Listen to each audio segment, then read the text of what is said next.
I feel like we've been talking about this same story. It's a terrible situation for many prospective homeowners in China. Moving on to other news now, as numerous cash-strapped builders in China halt construction midway.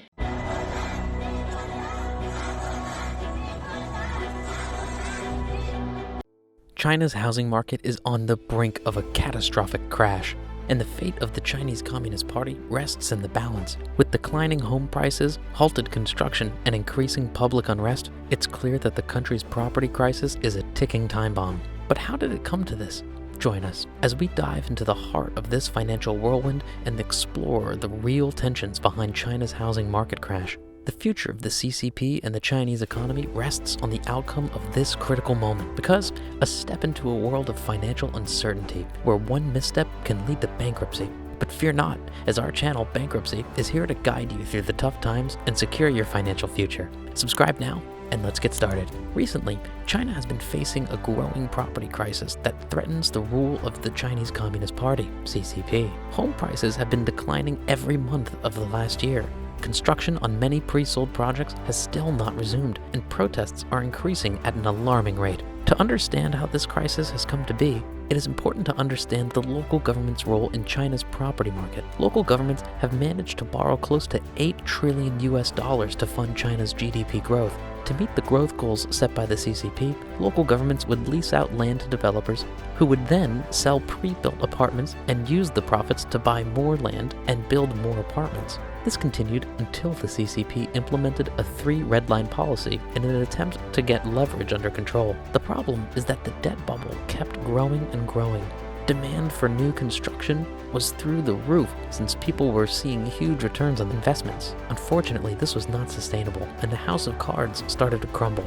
In an attempt to bring temporary social stability, Beijing has allowed nearly 24 cities to lower the mortgage rates to boost new home sales, and is forcing authorities to offer 6-month loan forgiveness programs. Despite this, analysts believe that it might be too little too late, and that the collapse could take the entire Chinese economy with it. Foreign investors have been rumbling on for a fair while now, and if the CCP does not take drastic steps to bring stability to the housing market, the entire economy could suffer.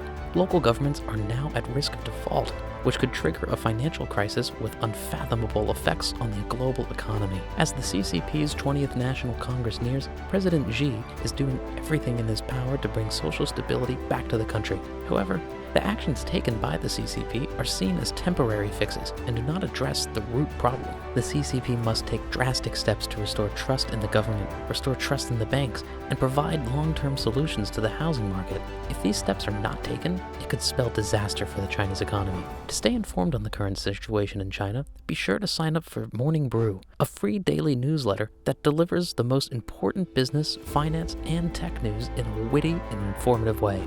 China's housing market crash could be a disaster of epic proportions, and it is up to the CCP to take the right steps to bring stability back to the economy.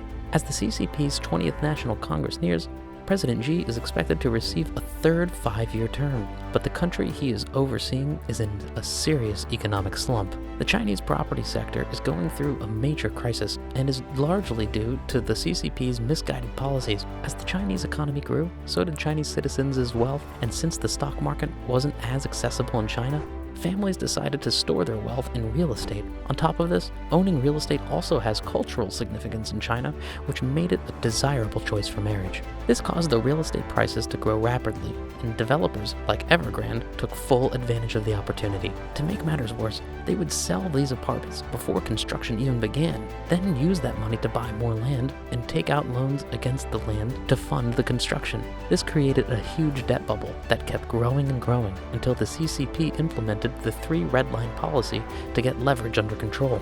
Now with the property market in freefall, developers are unable to get loans to continue constructions, and buyers have lost trust in the developers. This has led to protests across China, as people are unhappy with the government for letting something like this slide for so long. As a result, the CCP is rolling out all stops to calm the public down. Beijing has allowed nearly 24 cities to lower mortgage rates in order to boost new home sales, and is offering 6-month loan forgiveness programs. They are also giving out $1 trillion in loans to developers to resume construction. However, analysts believe that it might be too little, too late. The CCP is now in a difficult situation. On one hand, They must bring temporary social stability ahead of the October 16th meeting. But on the other hand, they must not create further problems. Beijing is locking heads with local governments to find the right solution, but the collapse of the property sector could still take the Chinese economy with it if they don't act quickly. It is now up to the CCP to take the right steps to bring stability back to the economy. If they fail, the consequences could be catastrophic and have unfathomable effects around the global economy. China's local governments are at risk of default, and if that happens, it could trigger a financial crisis. To truly understand how local governments manage to borrow close to $6 trillion to fund China's GDP growth, we have to back up a little bit. And that's all for today. Thank you for watching this episode of Bankruptcy. If you want to stay ahead of the game and secure your financial future, make sure to subscribe to our channel and turn on notifications. Until next time, take care and stay informed.